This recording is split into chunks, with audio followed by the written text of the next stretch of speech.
जय हिंद दोस्तों, रक्षित खन्ना के इस चैनल में आपका स्वागत है। दोस्तों, आज के इस वीडियो में मैं आपको कुछ इंपॉर्टेंट इंफॉर्मेशन दूंगा।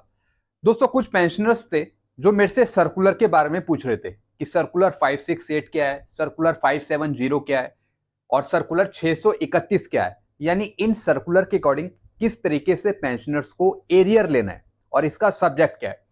दोस्तों, सबसे पहले सर्कुलर 568 है डी लिंकिंग का, यानी 1/1/2006 से पहले जितने भी पेंशनर्स आए हैं, फैमिली पेंशनर्स आए हैं, उनको डीलिंकिंग का एरियर मिला है। जिनको नहीं मिला वो इस सर्कुलर के अकॉर्डिंग कार्यवाही कर सकते हैं। तो सर्कुलर नंबर 568 का जो एरियर है वो है 1/1/2006 से 30 जून 2014 तक का। फिर है दोस्तों दूसरा सर्कुलर, सर्कुलर नंबर 570। दोस्तों, ये सर्कुलर है 2016 से पहले के आए पेंशनर्स के लिए, यानी जिनकी पेंशन रिवाइज हुई 7 सीपीसी में। तो उसका एरियर है 1/1/2016 से 30 नवंबर 2016 तक। तो इसका एरियर भी पेंशनर्स को मिला है। फिर है दोस्तों तीसरा सर्कुलर, सर्कुलर नंबर 631। ये उन पेंशनर के लिए जिनका रैंक ऑनरी नैब सूबेदार है और जो 2006 से पहले के आए हैं ऑनरी नैब सूबेदार, तो उनका ये एरियर है 1/1/2006 से 30 जून 2014 तक का। तो दोस्तों, सर्कुलर 568 और सर्कुलर 631 और सर्कुलर 570 के अकॉर्डिंग बहुत से पेंशनर्स को, फैमिली पेंशनर्स को एरियर मिला हुआ है। जिनको नहीं मिला वो फिर कार्यवाही कर सकते हैं इन सर्कुलर के अकॉर्डिंग। तो मैंने आपको डेट बता दी कि कब से कब तक का एरियर मिला है इन सर्कुलर के अकॉर्डिंग। चलते हैं अगली इंफॉर्मेशन की तरफ। फिर दोस्तों, वेटरन डॉक्टर शेखर चंद्र जी ने एक मैसेज किया है और इन्होंने ये गुहार लगाई है ऑनरेबल नितिन गडकरी जी से और राजनाथ सिंह जी से कि आप टोल टैक्स माफ करें भूतपूर्व सैनिकों का। जिस तरीके से जो सर्विंग में है जवान, उनका तो माफ है, लेकिन जो भूतपूर्व सैनिक है अगर वो टोल प्लाजा से गुजरते हैं तो उनके लिए भी टैक्स माफ करा जाए। तो इन्होंने ये गुहार लगाई है ऑनरेबल नितिन गडकरी जी से और डिफेंस मिनिस्टर राजनाथ सिंह जी से, मे बी कि कुछ ये काम करे और भूतपूर्व सैनिकों का टोल टैक्स माफ करे। चलते हैं अगली इंफॉर्मेशन की तरफ। दोस्तों, जब आप ईसीएचएस के लिए इनरोल होते हैं, जब आप ईसीएचएस के लिए अप्लाई करते हैं, तो किस तरीके से आपकी एप्लीकेशन कहां कहां जाती है, कैसे कैसे आपका प्रोसेस होता है ईसीएचएस कार्ड के लिए। सबसे पहले ईएसएम अप्लाई करता है ईसीएचएस मेंबरशिप के लिए। फिर उसके बाद वेरिफिकेशन होता है रिकॉर्ड ऑफिस से, कंसर्न जो उनका रिकॉर्ड ऑफिस है उससे वेरिफिकेशन होता है।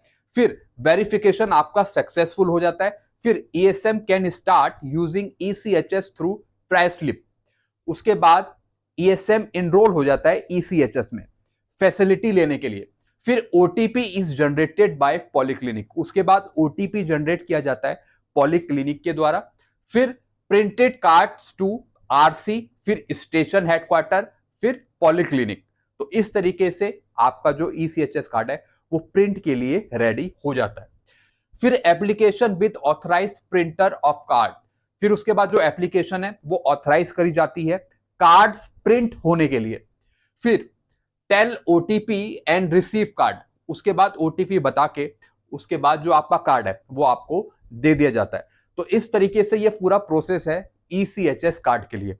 आप ऑनलाइन भी अप्लाई कर सकते हैं ईसीएचएस कार्ड के लिए। काफी जबरदस्त सुविधा है, आप ले सकते हैं ईसीएचएस के लिए। चलते हैं दोस्तों अगली इंफॉर्मेशन की तरफ। फिर दोस्तों, एक लेटर जारी हुआ है मिनिस्ट्री ऑफ डिफेंस की तरफ से, यानी जो स्पर्श में प्रॉब्लम आ रही है पेंशनर्स को, फैमिली पेंशनर्स को, उसको ठीक करने के लिए यहाँ पे एक गाइडलाइन जारी हुआ है जिसमें फैसिलिटेशन गाइडेंस टू पेंशनर और फैमिली पेंशनर फॉर यूजिंग स्पर्श पोर्टल। और दोस्तों, जितने भी शिकायतें आ रही हैं ये मिनिस्ट्री ऑफ डिफेंस के पास आ रही है स्पर्श के थ्रू, जो भी प्रॉब्लम आ रही है आप लोगों को। तो दोस्तों, इसमें हेड ऑफ द ऑफिस और पीसीडीए इलाहाबाद और स्पर्श आपकी गलतियों को देख रहा है और सुधार रहा है। और इसमें पेंशनर खुद अपनी गलतियां सुधार सकते हैं, चाहे उनकी प्रोफाइल में गलती चल रही हो या फिर किसी और में, स्पर्श में। तो उनको भी यूजर नेम पासवर्ड दे रखा है। तो दोस्तों, इसमें कुछ साइट दे रखी है कि इस पे जाकर आप सर्विस में जाके पेंशनर डाटा वेरिफिकेशन कर सकते हैं खुद, और ये जो भी काम करेंगे आप इंटरनेट एक्सप्लोरर या फिर गूगल क्रोम में करेंगे।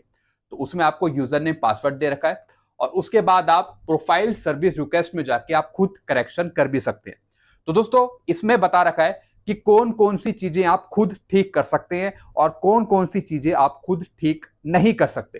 तो जो एडिटेबल है, जो आप चीजें ठीक कर सकते हैं, उसमें पर्सनल डिटेल है जिसमें first name, middle name, last name, date of birth, gender, nationality, Aadhaar number, marital status, medical allowance, country, mobile number, अपना एड्रेस, ये सारी चीजें आप खुद ठीक कर सकते हैं।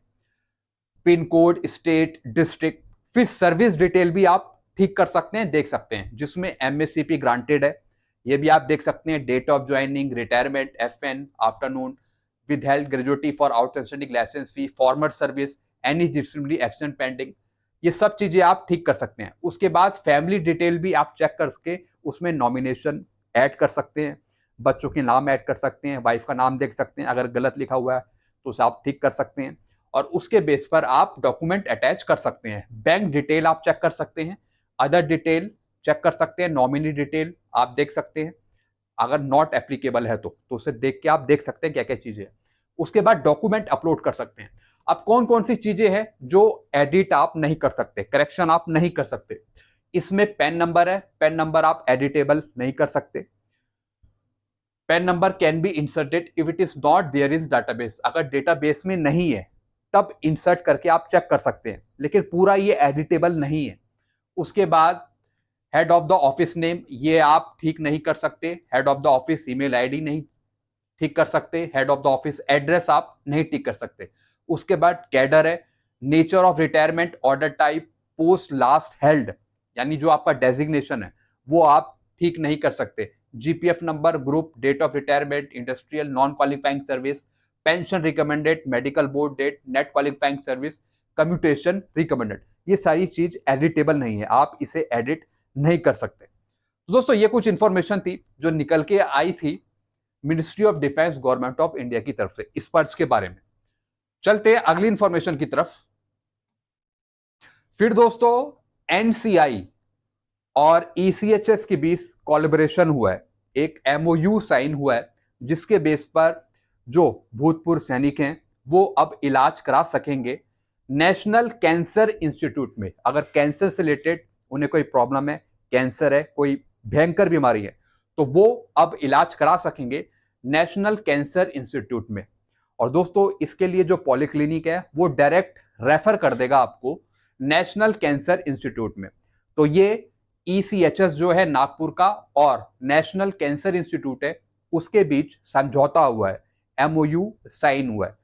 तो अब पेंशनर्स डायरेक्ट अपने पॉलीक्लिनिक से अपने को रेफर करा सकते हैं एनसीआई में, नेशनल कैंसर इंस्टीट्यूट में, और जो फैसिलिटी है वहां की, इंस्टीट्यूट की, हॉस्पिटल की, वो आप ले सकते हैं अगर आपको भयंकर बीमारी है या फिर आप कैंसर से पीड़ित हैं।